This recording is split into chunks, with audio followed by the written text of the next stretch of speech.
प्रश्नावली 11.4 का दूसरा प्रश्न है। बेलन ए का व्यास 7 सेंटीमीटर और ऊंचाई 14 सेंटीमीटर है, जैसा कि इस आकृति में दिखाया गया है यहाँ पर। तो ये है बेलन हमारा ए, तो इसको ए लिख देते हैं। और बेलन बी का जो व्यास है वो 14 सेंटीमीटर और ऊंचाई 7 सेंटीमीटर है, तो ये हो गया आपका बेलन बी।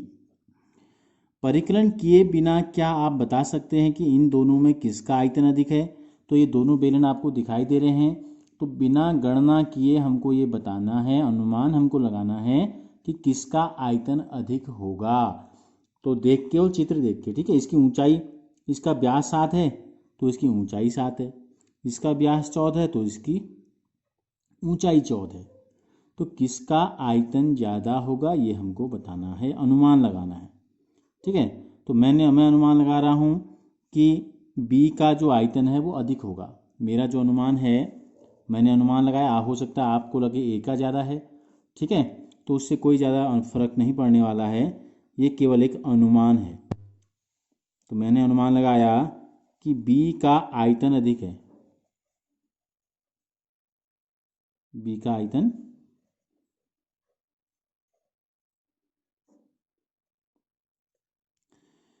फिर हमसे कहा है दोनों बेलनों का आयतन ज्ञात करते हुए इसका सत्यापन भी करना है कि हमने जो अनुमान लगाया था वो सही है या नहीं है।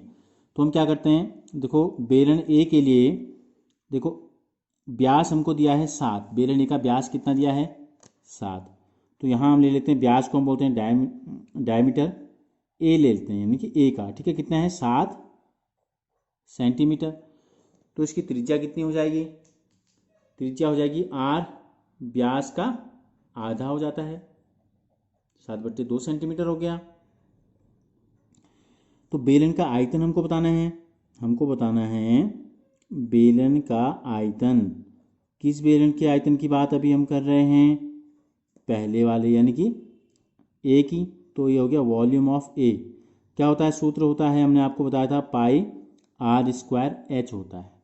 तो आर, यहाँ हमने डी ए ले रखा है, तो यहाँ भी हम आर के साथ ए ले लेते हैं और एच के साथ भी ए ले लेते हैं, ठीक है।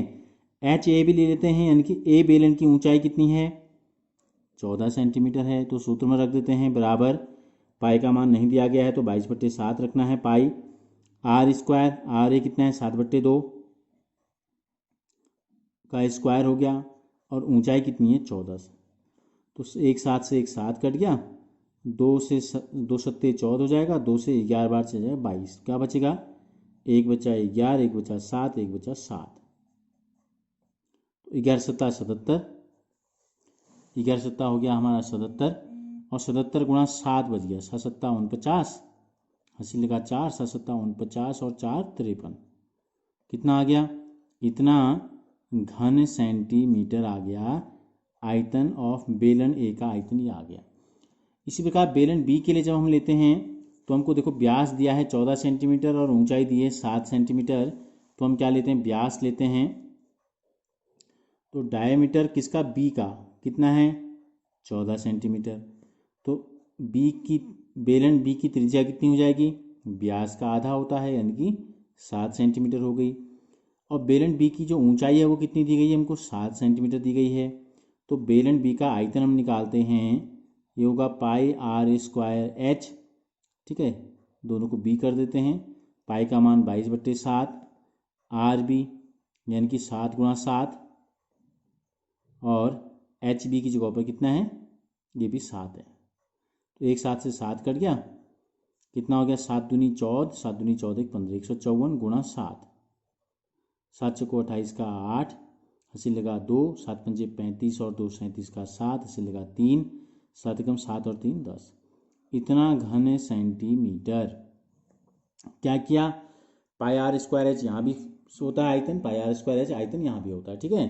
तो पाई का मान 22/7, आर का मान यहाँ कितना था 7 हो गया था, तो 7 गुणा 7, और एच का मान यहाँ 7 हमको दिया गया था, ठीक है। यहाँ एच का मान हमको 14 दिया गया था।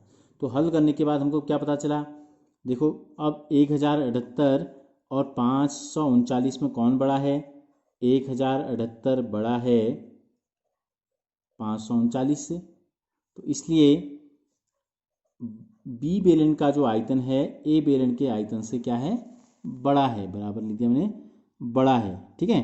तो हमसे क्या पूछा था, दोनों बेलनों का आयतन ज्ञात करते हुए इसका सत्यापन कीजिए। किसका सत्यापन, जो हमने अनुमान लगाया था। हमने अनुमान लगाया था कि बी का ज़्यादा होगा और हमने देखा कि बी का ज़्यादा आ गया, तो हमारा अनुमान क्या निकला, सत्य निकला। फिर जांच कीजिए कि क्या अधिक आयतन वाले बेलन का पृष्ठीय क्षेत्रफल भी अधिक है। तो यानी कि अब हमको दोनों बेलनों के पृष्ठीय क्षेत्रफल भी निकालने हैं।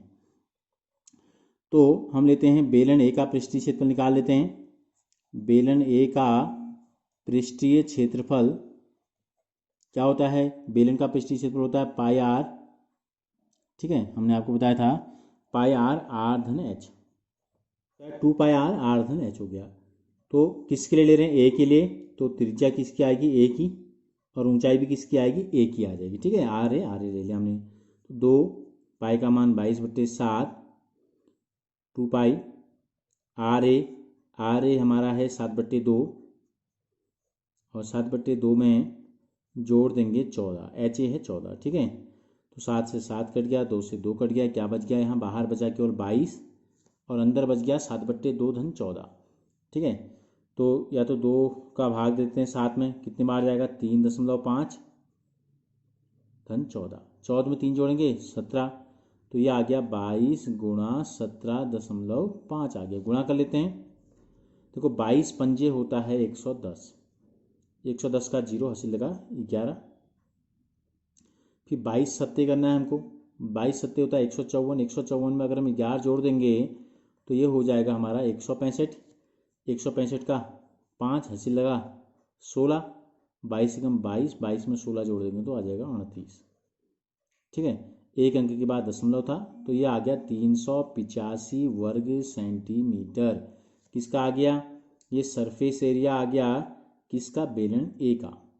अब हमको इसी प्रकार क्या निकालना है, बेलन बी का सरफेस एरिया निकालना है। किसका ज़्यादा है हमको देखना है, बेलन बी का पृष्ठीय क्षेत्रफल, सूत्र वही रहेगा 2 पाई आर आर धन एच, बी दे रखा है तो आर बी हो जाएगा और बी की ऊंचाई हो जाएगी, 2 की जगह 2, पाई का मान 22/7, आर बी का मान कितना है 7 है, आर बी का मान 7 है केवल, तो 7 धन और ऊंचाई कितनी है बी की, ये भी 7 है,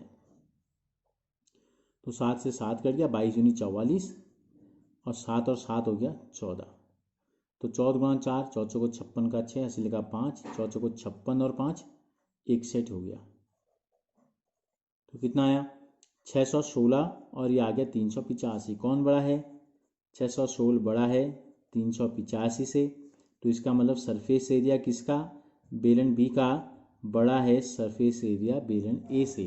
तो हमसे ये पूछा था क्या जिस बेलन का आयतन अधिक है क्या उसी बेलन का पृष्ठीय क्षेत्रफल भी अधिक है, तो हम लिख देंगे हाँ, अधिक आयतन वाले बेलन का पृष्ठीय क्षेत्रफल अधिक है, अधिक आयतन वाले बेलन का पृष्ठीय क्षेत्रफल अधिक है, ये हम लिख देंगे।